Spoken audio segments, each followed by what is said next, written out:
Now, breaking news this morning in an explosive, unprecedented letter. The former Permanent Secretary at the Foreign Office has said this morning that Downing Street is not telling the truth. In that letter, the top civil servant, Simon McDonald, who was the Under-Secretary at the Foreign Office working alongside the Deputy Prime Minister, Dominic Raab, when the initial complaints about Chris Pincher's behaviour led to investigation, says that Downing Street has not been telling the truth about what happened at that time. Well, Deputy Prime Minister Dominic Raab joins us now. My heart sinks, Mr Raab.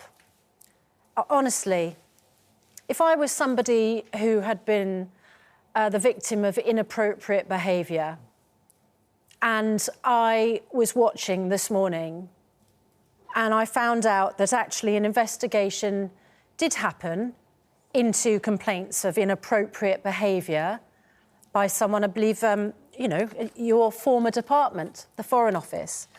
A group of officials complained to Baron McDonald about Mr Pincher's behaviour. An investigation upheld the complaint. And Baron McDonald says, when asked, are you sure that the Cabinet Office told Boris Johnson about it? He replied, I know that the senior official briefed the PM in person, as that official told me so at the time. He was asked, so there's no question that Mr Johnson knew in person about what happened at the Foreign Office? And the answer was correct. What's going on? Well, first of all, in relation to the processes that we put in place, when the complaint was made at the Foreign Office in 2019, I immediately agreed with Sir Simon, now Lord McDonald, that he should commission a review of what had happened, review of the complaints, in order to decide whether formal disciplinary action would take place. He did. And concluded that it shouldn't. But both he and I spoke to Chris Pincher because we didn't doubt that the behaviour was inappropriate and that it must be not be repeated. In addition, over and above the advice that he gave me, I also referred the matter to the Cabinet Office Propriety and Ethics team because I wanted that additional reassurance that we'd conducted things the right way, that no formal disciplinary action or action under the Ministerial Code should be taken, and they said that we had done things the right way. And it's precisely because I want those that you describe who bring forward a complaint to have trust that we will rigorously and robustly have a credible process. In terms of what the PM knew when, I don't know what he was briefed on. If Lord McDonald says that he knows for a fact that he was briefed, then that's one thing. But I don't know. I reported it to the Chief Whip at the time. I thought that was the right thing to do because there was clearly inappropriate behaviour. It had not tripped the wire into formal disciplinary action. As I said, I went beyond that, the Cabinet Office team. So I'm very confident I followed and he went beyond the rigour that should be and would be expected. How does somebody... I mean, there's so many questions to ask here, but let's start with this one.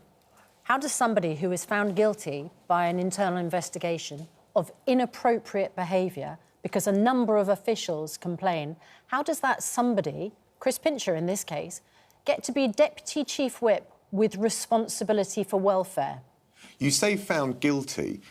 Actually, no formal disciplinary action was taken. An investigation upheld the complaint. An investigation upheld the complaint. Sorry, Susanna, you're wrong about what happened, and it's important to clarify. It's absolutely true. An investigation took place. I was clear we needed to understand the substance to these claims and what had happened. But in terms of I'm not sure what we're arguing about here, Mr Raab. Well, you're using the word guilty. Yeah. You're using the word guilty, and that's simply wrong. So what does an investigation upheld the complaint of inappropriate behaviour for which Mr Pincher then apologised mean? So I'll tell you exactly what it means if you allow me to complete the answer. It means a complaint was made. And I should also say that, but that's often the case in these types of things, the complainant did not want formal action taken. The Permanent Secretary and I agreed it must be properly looked at to determine the veracity of the claims and the context and the circumstances. It was clear the behaviour was inappropriate, unprofessional, but it did not trip the wire of severity to warrant formal disciplinary process. Oh, sorry, Mr Raab, what you did in response is one thing. The fact of the matter is, a complaint about inappropriate behaviour was made, an investigation was undertaken, and the complaint was upheld. No, I agree with that. It's your use of the word guilty, which you wouldn't use for... Well, was he guilty of inappropriate behaviour or not? He was found... the claim was found to be substantiated, but we didn't... So he was guilty of inappropriate behaviour? No, Susanna, guilty is a very loaded term, and whilst it's clear that there was inappropriate... Sorry, inappropriate behaviour is a pretty loaded term, Mr Raab. Sorry, if you And allow he me, was Susanna, you always do this. Let me give you the ask account, questions. and your viewers can make up their mind. I'm always happy to answer difficult we'll leave questions. it to the viewers. Yeah, go ahead. So the investigation into the facts substantiated, upheld the complaint, but no formal disciplinary action was taken, and the Cabinet Office, and I wanted that extra assurance, confirmed that there would be no action under the Ministerial Code of Conduct. And therefore... Mr Raab, at the time you were Foreign Secretary, when this investigation occurred, did Mr Pincher travel abroad to represent the Foreign Office? Yes, of course he did. He was a very active minister. Did he read confidential papers? Up to a certain level. Did he read papers which would have come from the security services? I would have to check, and in any event, actually, we don't comment on that kind of... So you are the Foreign Secretary. Yeah. One of your ministers has had a complaint upheld about inappropriate behaviour. You know that puts him at risk of getting into difficulty, as we saw last week at the Carlton Club, and you allow him, having read confidential, potentially security-sensitive information, to travel abroad to represent our country. What bars did he go to? Who did he have drinks with? What compromising situations did he get into? And what might he have said? You knew this was a risk. Was that a risk worth taking for you as Foreign Secretary? So, amidst the fishing expedition that you're seeking to conduct... I was asking a question. Did you know that he went abroad? Did you know he saw secret information or sensitive information? And did you have a minder with him at all times? Or could he have put the department and national security at risk? It's just a question. Whenever I come on GMB, the questions are far longer than any opportunity I'm given to answer them. OK, what's the answer? You know quite well, all too well, not least because you served in a government with all sorts of complaints were made. This happens across successive governments. What I did was make sure I had independent, rigorous assurance that no formal action, the type you're describing, but it was a risk worth taking for you? That he could travel abroad? No, it's not a quick question of a finely balanced risk. What I want to do is have categorical assurance that no formal action, disciplinary or under the ministerial code, should be taken. I sought that advice independently, was clear it should be conducted without fear or favour. No disciplinary action was taken, and the Cabinet Office and Cabinet Office Propriety and Ethics team, who are the guardians, as you well know, of questions of this type, said that there was no question. There was no requirement to take action under the ministerial code. Those are the assurances that professionally and with integrity I was right to follow, and I followed their conclusions as well. Did you do the right thing, Mr Raab? The end of Baron McDonald's letter says, "I am aware it is unusual to write to you as the Parliamentary Commissioner for Standards." This is Catherine Stone. "I am conscious of the duty owed to the target of an investigation, but I act out of my duty towards the victims. Mr Pincher deceived me and others in 2019. He cannot be allowed to use the confidentiality of the process 3 years ago to pursue his predatory behaviour in other contexts." Did you have the victims at the forefront of your mind when you decided to take no further action after that complaint was upheld in 2019? Oh, absolutely. And if anything, I followed not just the letter of the advice from Simon McDonald, absolutely. In fact, we were totally agreed on the approach up until and except, but he agreed with me, in seeking this additional tier of assurance from the Cabinet Office Propriety and Ethics, precisely because, and I agree with you, Susanna, I want people to feel that they can come forward if there's a complaint of this nature. And, of course, in relation to the most recent allegations for which Chris Pincher has resigned, the Prime Minister removed the whip. There is an independent grievance process underway. And, again, the propriety means that we ought to respect the ability of that body to conduct that investigation.